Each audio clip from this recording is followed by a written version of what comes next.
मोहतरमा ज़ैनब उमैर साहिबा, मैडम आपके पास आ रहा हूँ इस उम्मीद के साथ कि बराह रास्त जवाब की ज़हमत उठा रखेंगी आप।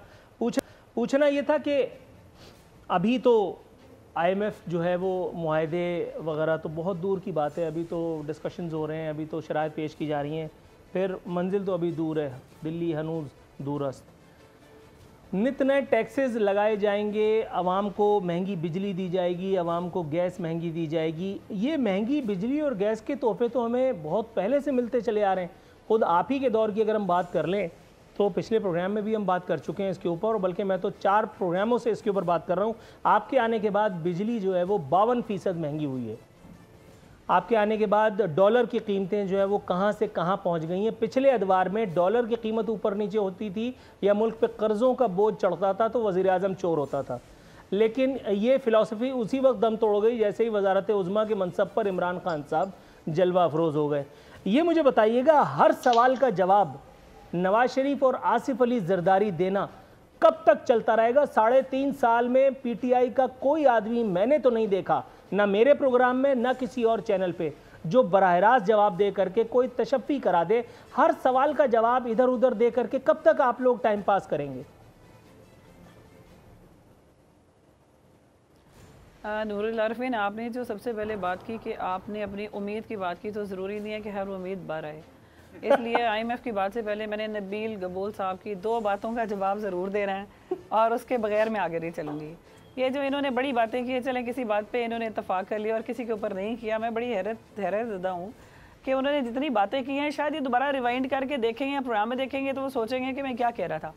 एक तो ये बात ये है कि इन्होंने अमेरिका के तो जो कसीदे पढ़े ना, तो ये थोड़ा सा ज़रा अमेरिका को रिसर्च करें और वहाँ जाके थोड़ा अरसा रह लें, और वहाँ पे जो अमेरिका और कनाडा जैसी सुपर पावर्स हैं, वहाँ के ऊपर लोग जितने टैक्सेस पे करते हैं, उनकी तनख्वाह जो उनकी जेब में जब आती है ना, तो उससे पहले उनकी कंपनी उनके टैक्सेस मोर देन 40% समहाउ, किसी जगह के ऊपर तो 60% भी। आप ज़रा उनकी स्टेट्स में जाके देख लें, 50 स्टेट्स से 52 स्टेट्स में हर जगह के ऊपर टैक्स का एक डिफरेंट निज़ाम वहाँ पर मौजूद है, सिवाय एक आधी है जो कि टैक्स फ्री स्टेट है। और वहाँ के ऊपर जब लोग, जब उनके जो घर उनके हैं वो लीज़ पे हैं, जो गाड़ियाँ उनकी लीज़ पे हैं, उनके घर में खड़ा हुआ फ्रिज लीज़ के ऊपर है, TV लीज़ के ऊपर है, और सारी उम्र वो लोग डॉलर करते हुए उनकी ज़िंदगी गुजर जाती है, जो इनके ख्याल में बड़ी खुशहाली है, और $2000 उनकी पर पर्सन और पता नहीं कितने उनको मिले हैं। तो ये भूल गई ये बताना कि पाकिस्तान में एहसास प्रोग्राम भी जो है वो इंट्रोड्यूस हुआ और 12-12 हज़ार रुपये लोगों के घरों तक पहुंचाए गए, बेशुमार राशन पहुंचाया गया, और कोविड की सिचुएशन में हेल्थ कार्ड 2.5 करोड़ फैमिलीज में उनको पहुंचाए गए। एक तो पहली बात ये है, और दूसरी बात ये है कि वो ये भी बताना भूल गए हैं कि जो पूरी दुनिया में पाकिस्तान को जलील, ख्वार और रुस्वा जिस नाम ने किया है, वो इमरान खान का नाम बिल्कुल नहीं है, वो कोई और नाम है, और जो वहाँ पर भी जाते हुए मुंह छुपाते हैं और अपने मुल्क के अंदर वो वापस नहीं आते हैं। गॉट योर पॉइंट मैडम, थोड़ा सा आगे चलिए काइंडली, वक्त की बहुत कमी है। अब आगे अब जो है वो मैं आती हूँ उस बात की तरफ। अब मैं उस बात जब आप IMF की बात कर रहे हैं तो देखिए इसमें बिल्कुल कोई शक नहीं है। इन अ लाइटर नोट, एक मैं इस बात के, शायद मेरी बात से आपको काफ़ी सारी बातें समझ आएँ। इन अ लाइटर नोट समहाउ मेरा कभी कभी मैं ज़रूर वो कुछ बयान कर देती होती हूँ कि प्यास लगी थी गज़ब की और पानी में जहर था, पीते तो मर जाते, ना पीते तो भी मर जाते। सो यही 2 मसले ज़िंदगी भर ना हल हुए। तो बात ये है कि इस वक्त जो सिचुएशन, जिस सिचुएशन के अंदर इस हुकूमत को ला के इन लोगों ने खड़ा किया, वो एग्जैक्टली वही वाली सिचुएशन थी कि प्यास से भी मर रहे हैं और पानी में भी जहर है, पिए तो क्या करें, ना पिए तो क्या करें। अगर हम कर्जे लेते हैं तो किस लिए? इनके लिए हुए कर्जों को उतारने के लिए। आपकी जो एक एक बच्चा इस कौम का जो लाखों रुपए का मकरूज़ है, आज अगर ये गुन गाएं अपने लीडरों के कि जी उन्होंने बड़ी सहूलतें दी थी, और उनको अभी भी, मुझे हैरत की बात यह है कि उनको सारी दुनिया की चीज़ें छोड़ के उनको टमाटर याद आ रहा है। अब मैं उस चीज़ के ऊपर बात में जाना नहीं चाहती कि टमाटर तो लोगों ने फेंके हैं पिछले दिनों।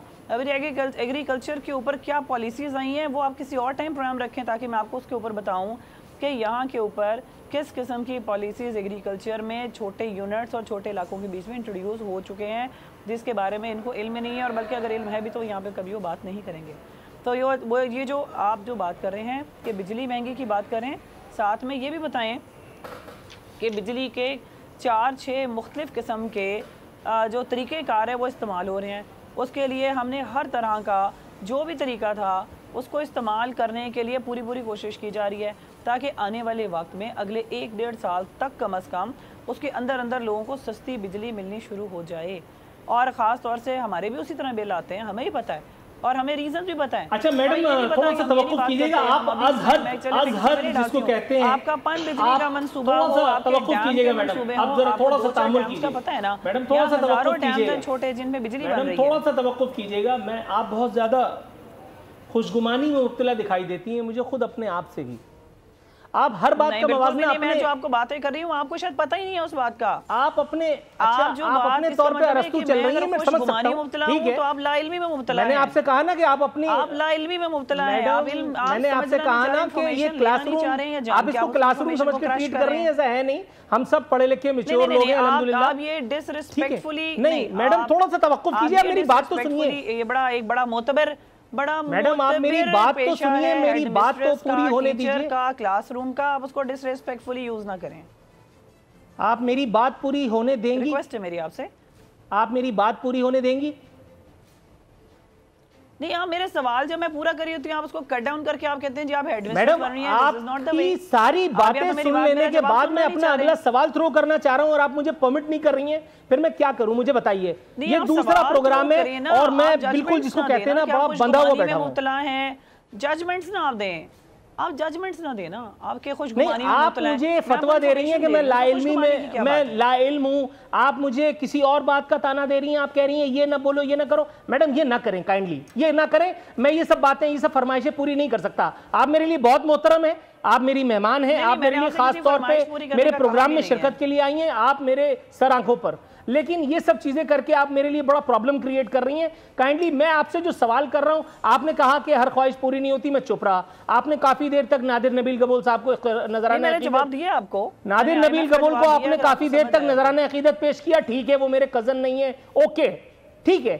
आप उनकी अमेरिका से वाकफियत को भी उसके ऊपर भी तबर्रा फरमाती नहीं, ठीक है, वो आपका हक था, लेकिन मेरे सवाल को थोड़ा सा लिफ्ट तो कराएं ना। और फिर चाहते हैं तो मैडम आप थोड़ा सा वेट कर लीजिए, पानी पिए, तब आप थोड़ा सा वेट कीजिए, मैं आपकी तरफ दोबारा आता हूँ। हम भी बैठे हुए हैं जी। मैंने आपको सवाल का जी राना एहसान साहब, सर सवाल मेरा कोई नहीं है, जो कुछ कहना आप खुद ही कहिए।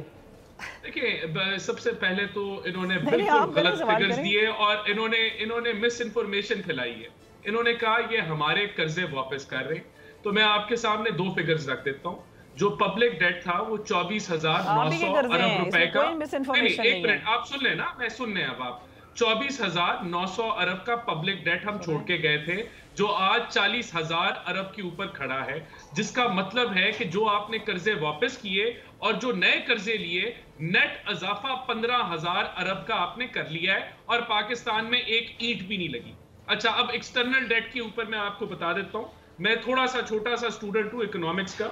95 अरब US डॉलर पे हम कर्जे छोड़ के गए थे, जो आज आप कर्जे वापस करने के बाद 122 अरब US डॉलर्स के ऊपर एक्सटर्नल डेट आपने छोड़ दिया है। तो ये आप झूठ मत बोलें कि कर्जे आप हमारे वापस कर रहे हैं। आप पाकिस्तान की तारीख के अंदर 73-74 साल तारीख में इस हुकूमत ने सबसे ज्यादा कर्जे लिए हैं, सबसे ज्यादा कर्जे लिए हैं, और इसमें कोई दो राय नहीं है। और ये आपके स्टेट बैंक के फिगर कहते हैं और कोई नहीं कहता। दूसरी बात ये कि ये जो हुकूमत है, इसने सर्कुलर डेट को जो है 1.1 ट्रिलियन से 2.4 ट्रिलियन कर लिया, और इनका वजीर कहता था उमर अयूब कि मैं इसको जीरो पे लेके आऊंगा, और पहले 2 साल वो कहता रहा। उसके बाद ये अब इनके बेकाबू हो गया, तो अब ये नवाज शरीफ और शहबाज शरीफ और ये उनके नाम लेते हैं। इन्होंने कहा कि हम मुआहदे कर रहे हैं, नए IPP से रीनेगोशिएट कर रहे हैं, उसके बाद बिजली सस्ती हो जाएगी। वो मुआहदे किए इन्होंने और उसके बाद बिजली और महंगी हो गई। तो इधर जो इनके जो लाइन लॉसेस हैं वो बढ़ चुके हैं, क्योंकि मिसमैनेजमेंट है, मिस गवर्नेंस है, कहीं बेहतरी नहीं लेके आए, कोई ये रिफॉर्म्स नहीं लेके आए। और इसी तरह हर लिहाज में जो हमारे जो पब्लिक सेक्टर एंटरप्राइजेस हैं, जिसके अंदर रेलवे, PIA और स्टील मिल्स हैं, इनके आपको जब ये फ्रांस में ऑपोजिशन कर रहे थे, पाकिस्तान में तो नहीं कर रहे थे, फ्रांस में कर रहे थे ऑपोजिशन, तो ये क्या कहते थे, और आज जब ये पाकिस्तान में हुकूमत कर रहे हैं, तो वो कर्जे जो हैं, जो ये पब्लिक सेक्टर जो एंटरप्राइजेस हैं, उनके लॉसेस दुगने हो चुके हैं, बदहाली में वो चले गए हैं। तो या तो अगर वो थोड़ी सी बेहतरी ले आते ना रेलवे में, थोड़ी सी, तो हम कहते हैं हाँ यार बेहतरी आ गई है। सब्सक्राइब करें और बेल दबाएं ताकि कोई खबर रह न जाए।